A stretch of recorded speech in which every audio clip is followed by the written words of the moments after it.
दिलों से लबों तक आपके लिए। स्वागत है आप सबका दिलों से लबों तक पर। अभिवादन स्वीकार कीजिए अमिताभ कुमार का। दिलों से लबों तक आपके लिए। दिलों में पल रही गरबेजा कोई हसरत नहीं होती। हम इंसानों को इंसानों से यूं नफरत नहीं होती।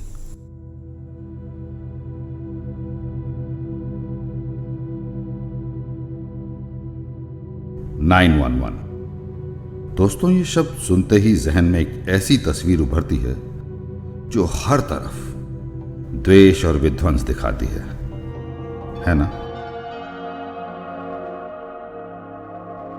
1942 और लव स्टोरी, ये बोलते ही बॉलीवुड की वो फिल्म याद आती है जो बनी तो थी हमारी क्रांतिकारी स्वतंत्रता संग्राम के बैकड्रॉप पर थी एक मीठी सी लव स्टोरी। अब बड़ी जाहिर सी बात है कि आप पूछेंगे कि इन दो अलग अलग बातों का आपस में क्या कनेक्शन है, राइट? पर कनेक्शन है जनाब। आज की स्टोरी एक ऐसी मोहब्बत, भाईचारे और इंसानियत की है जो 9/11 को ही उत्पन्न हुआ और आज पूरी दुनिया में एक मिसाल बन गया है। बहुत ही कम लोगों को इस इंस्पिरेशनल स्टोरी के बारे में इंडिया में पता होगा। इनफैक्ट ये स्टोरी हमें किसी ने भेजी नहीं है, इट्स अ रियल स्टोरी। इसलिए सोचा ये बड़ा एप्रोप्रिएट टाइम है कि आप तक ये स्टोरी पहुंचाई जाए।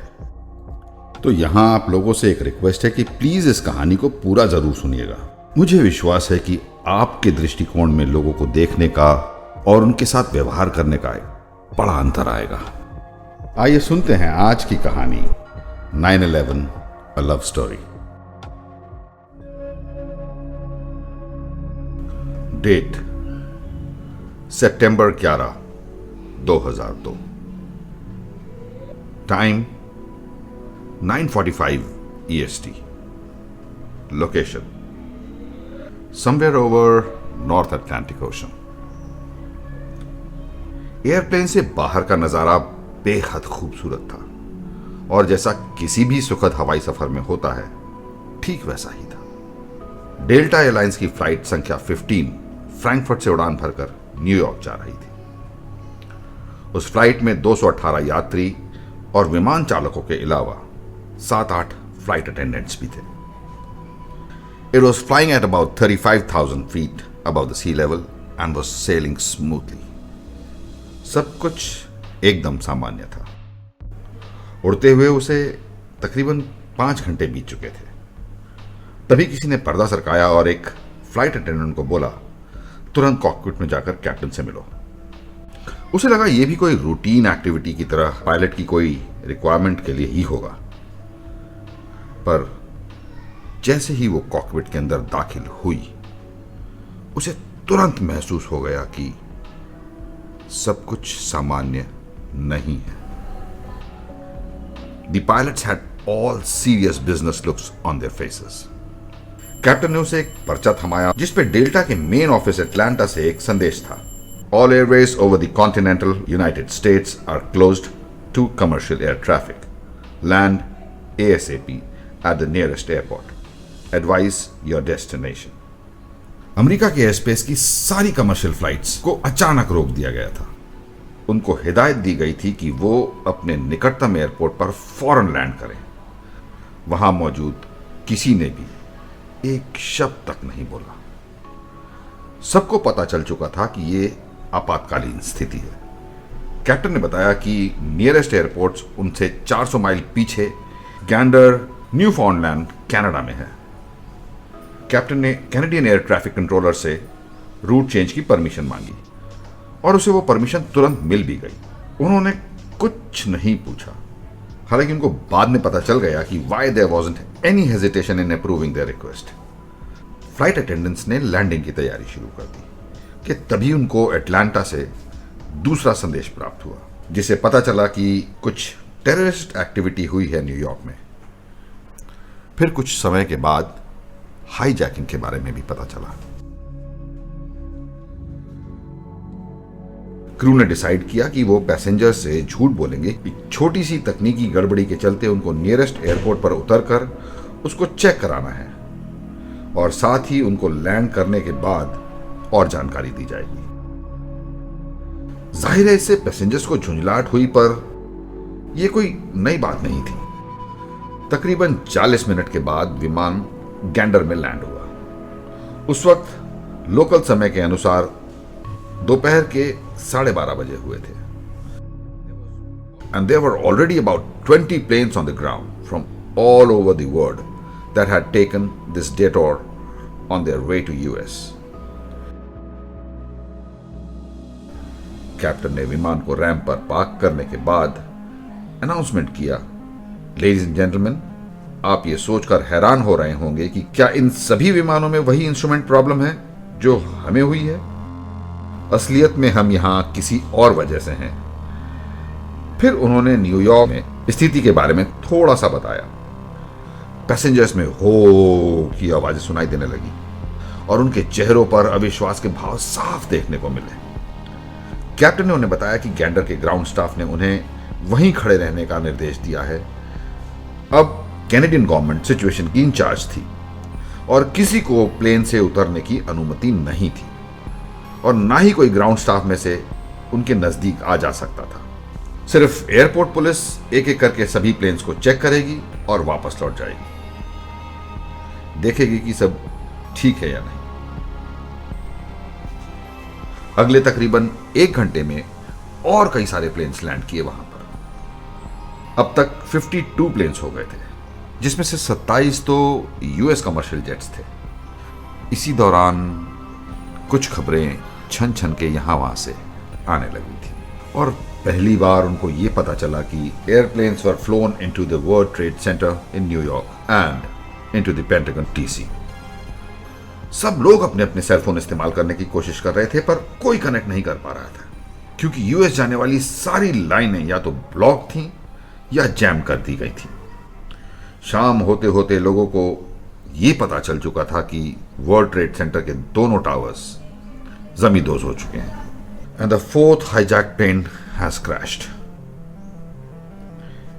इस वक्त तक सारे पैसेंजर शारीरिक और भावनात्मक तौर पर थक चुके थे और हां, काफी डरे हुए भी थे, लेकिन सब शांत थे। बस उनको ये जरूर संतोष था कि वो इस स्थिति में अकेले नहीं है, क्योंकि प्लेन्स की विंडो से वो बाकी के एयरप्लेन्स को भी देख सकते थे। अब उनको यह बताया गया कि शाम 6 बजे के बाद एक एक करके लोगों को प्लेन से उतारा जाएगा और उनकी बारी इसी क्रम में तकरीबन अगले दिन सुबह 11 बजे आने वाली थी। पैसेंजर्स हालांकि खुश नहीं थे, but they simply resigned themselves to the news without much noise और धीरे धीरे प्लेन में ही रात बिताने के लिए अपने को तैयार करना शुरू कर दिया था।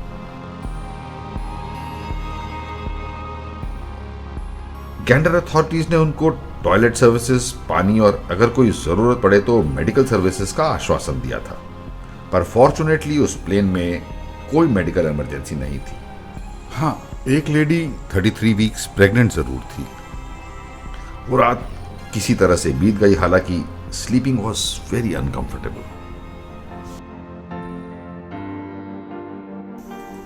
अगले दिन यानी 12 तारीख को सुबह तकरीबन 10:30 बजे वहां प्लेन्स के पास कुछ स्कूल बसेस का कॉन्वॉय पहुंचा, जो उन यात्रियों को प्लेन से उतारकर टर्मिनल तक ले गया, जहां सबको इमिग्रेशन चेक और कस्टम क्लियरेंस करवाने के बाद अपने आप को रेड क्रॉस सोसाइटी पर रजिस्टर करवाना था। एक फ्लाइट अटेंडेंट बताती हैं कि उसके बाद वो लोग पैसेंजर्स से अलग हो गए थे और उनको एक वैन में बिठा के किसी छोटे होटल में भेज दिया गया था। वो कहती है कि हमें इस बात का कोई अंदाजा नहीं था कि हमारे पैसेंजर्स कहाँ जा रहे थे। उन्होंने ये भी बताया कि उनको रेड क्रॉस से ये पता चला कि गैंडर की लोकल पॉपुलेशन 10,400 थी और अब इस छोटे से शहर को इन 10,500 स्टैंडर्ड पैसेंजर्स को अकोमोडेट करना था, जो कि यहां पर फोर्सफुली लैंड हो गए थे। क्रू को बोला गया था कि वो होटल में ही रेस्ट करें और जब यूएस एयरपोर्ट्स खुलेंगे तो उनको बता दिया जाएगा, पर वो इसकी उम्मीद जल्दी ना ही करें। Here they learnt about the total scope of the terror attacks on TV news only after 24 hours it all happened. इस दौरान इनके पास बहुत टाइम था। तब उन्होंने जाना कि गैंडर के लोग बड़े फ्रेंडली थे। वो लोग इनको द प्लेन पीपल कह के बुलाते थे। They enjoyed their hospitality, explored the town and ended up having a pretty good time. पूरे 2 दिनों के बाद उनको कॉल आई और उनको एयरपोर्ट वापस ले जाया गया। Without even a single passenger missing और late, the local Red Cross had all the information and whereabouts of each and every passenger and knew which plane they needed to board. They coordinated everything to perfection. It was totally astonishing.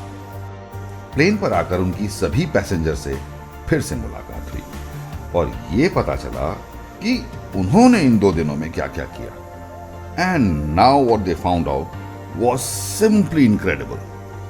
Gander और उसके आसपास के तकरीबन 75 kilometre के दायरे में आने वाले सभी कम्युनिटीज ने इन 2 दिनों के लिए अपने सभी schools, meeting halls, lodges, in fact कोई भी बड़ी गैदरिंग वाली स्पेस बंद कर दिए थे। And all these places were converted into mass lodging facilities to house all these stranded travellers. कुछ में बेड्स लगाए गए थे, कुछ में गद्दे बिछाए गए थे, तो कुछ में स्लीपिंग बैग्स और पिलोज अरेंज किए गए थे। सभी हाई स्कूल के स्टूडेंट्स की ड्यूटी वॉलंटियर्स के तौर पर लगाई गई थी, just to take very good care of these guests. Delta flight 15 के सभी 218 यात्रियों को एक हाई स्कूल में ठहराया गया था, जो कि वहां से तकरीबन 45 किलोमीटर दूर लुइस पोर्ट में था। अगर किसी लेडी को वुमेन्स ओनली फैसिलिटीज चाहिए थी तो उसे वो भी दी गई थी। फैमिलीज को एक साथ रखा गया था और बुजुर्गों को खास तौर पर प्राइवेट घरों में ठहराया गया था, with both male and female nurses to remain with them for the entire duration of their stay. आपको वो प्रेग्नेंट लेडी याद है? She too was put up in a private home with a female nurse on 24 hours urgent care facility. On a once in a day arrangement, phone calls to US and around the world का भी इंतजाम किया गया था। दिन के time में passengers को एक्सकर्शन ट्रिप्स पर लेकर जाया जाता था। कुछ बोट क्रूज पर गए तो कुछ लोगों ने जंगलों में हाइकिंग टूर्स भी एंजॉय किए। लोकल बेकरी सारे टाइम खुली रहती थी और गेस्ट्स के लिए फ्रेश ब्रेड बनाती रहती थी। वहां के रेजिडेंट्स अपने अपने घरों से खाना बनाकर स्कूल में लाते थे। Some were driven to the restaurants of their choice and offered wonderful meals. इन सभी यात्रियों को टोकन्स मिले हुए थे। पता है क्यों? ताकि वो अपने कपड़े लॉन्ड्री में धुलवा सकें। कहने का मतलब यह है कि उनकी हर छोटी बड़ी चीजों का पूरा पूरा ख्याल रखा गया था, to the tune of even making toothpaste and toothbrushes available to them. Flight attendant ने यह बताया कि सभी पैसेंजर्स ये सब बताते हुए इमोशनल होकर रो रहे थे। जब पैसेंजर्स प्लेन पर सवार हुए तो ऐसा लगा मानो किसी क्रूज से लौटे हों। हर कोई एक दूसरे को पहचानता था और उनके पहले नामों से संबोधित कर रहा था। वो लोग आपस में अपनी अपनी स्टोरीज शेयर कर रहे थे, जैसे कि एक दूसरे को इंप्रेस करने की कोशिश कर रहे हों कि किसने बेहतरीन टाइम बिताया था। The flight attendant also told that their flight back almost looked like a chartered flight. And they just stayed out of their ways. It was mind-boggling. वो लोग आपस में पूरी तरीके से घुल मिल चुके थे और अपने contact details, addresses, phone numbers और ना जाने क्या क्या शेयर कर रहे थे। और फिर कुछ बड़ा ही अनयूजुअल हुआ। उनमें से एक यात्री ने आके फ्लाइट अटेंडेंट से रिक्वेस्ट की कि वो एयरप्लेन का PA सिस्टम यूज करना चाहता है। हालांकि वो इसकी इजाजत कभी नहीं देते थे, पर यह समय कुछ और ही था, इसलिए उसने हाँ कह दी और उसको माइक्रोफोन थमा दिया। He was very emotional. उसने माइक उठाते ही सबको याद दिलाया कि कैसे उन सब ने पिछले 2 दिन बिताए और कैसे उनको इस शहर के अनजान लोगों से इतना स्नेह और आदर मिला। उसने कहा कि वो इसको कभी भूल नहीं पाएगा और साथ ही कि वो इन सब के बदले उनको कुछ देना चाहता है। उसने लुइस पोर्ट के कॉलेज के बच्चों के लिए एक स्कॉलरशिप फंड बनाने का प्रपोजल फ्लोट किया अंडर द नेम डेल्टा 15। उसने लोगों से डोनेशंस भी मांगे, कोई भी धनराशि जो वो खुशी से देना चाहते थे। फ्लाइट अटेंडेंट बताती हैं कि जब वो पेपर उनके पास पहुंचा तो उसमें सबके नाम, फोन नंबर्स और एड्रेसेस तो थे ही, and the amount was over $14,000। वो शख्स दरअसल वर्जीनिया का एमडी था और उसने कहा कि वो इस टोटल धनराशि के बराबर की धनराशि तो खुद डालेगा ही, साथ ही इसको खर्च करने की एडमिनिस्ट्रेटिव जरूरतों को भी शुरू कर देगा और डेल्टा कॉरपोरेशन को भी ये प्रस्ताव देगा कि वो भी इस स्कॉलरशिप फंड में कंट्रीब्यूट करें।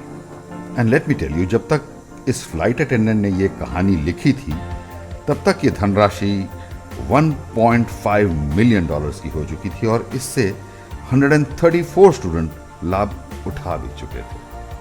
इस स्टोरी का एक इंटरेस्टिंग एस्पेक्ट ये भी है कि उसके बाद के सालों में इन यात्रियों ने वहां जाकर इस खूबसूरत से रिश्ते की एनिवर्सरीज भी मनानी शुरू कर दी थी। ऑल्सो इस स्टोरी पर इन्हीं में से कुछ आम लोगों ने मिलकर एक बड़ा जबरदस्त ब्रॉडवे म्यूजिकल भी बनाया। इस रियल लाइफ स्टोरी के बड़े सारे वीडियोस YouTube पर अवेलेबल हैं and I would request you कि अगर आपको टाइम मिले please go and check that out also. मुझे ये स्टोरी इतनी अच्छी लगी कि मुझे लगा कि ये जरूर आप लोगों के साथ शेयर करूं, क्योंकि इस प्रकार की रियल लाइफ स्टोरीज मुझे बड़ी आशा देती है कि दुनिया में अभी भी बहुत अच्छे, नेक दिल, परोपकारी लोग बसते हैं, जबकि हम अपनी रोजमर्रा की जिंदगी में अपने चारों तरफ दिल को आघात पहुंचाने वाली बहुत सारी खबरें देखते हैं, जैसा कि आजकल हम तालिबान की खबरें सुन रहे हैं। और यहाँ आप लोगों से एक बात कहना चाहता हूँ कि बेशक मेरे चैनल को लाइक, सब्सक्राइब ना करें, जैसा कि मैं हमेशा कहता रहता हूँ, पर इस बार जेन्युइनली आपसे रिक्वेस्ट कर रहा हूँ कि इस स्टोरी को प्लीज शेयर जरूर कीजिएगा। इस स्टोरी से मुझे मेरी एक सीनियर कलीग की याद आ गई जो कि यूएस में मेरे साथ काम करती थी। वो हमेशा मुझे कहा करती थी, Amitabh, it is very nice to be important, पर it is very important to be nice. और इस अच्छे से नोट पर लेता हूं आपसे विदा। मिलते हैं अगले एपिसोड में, तब तक के लिए प्यार बांटते चलो, प्यार बांटते चलो।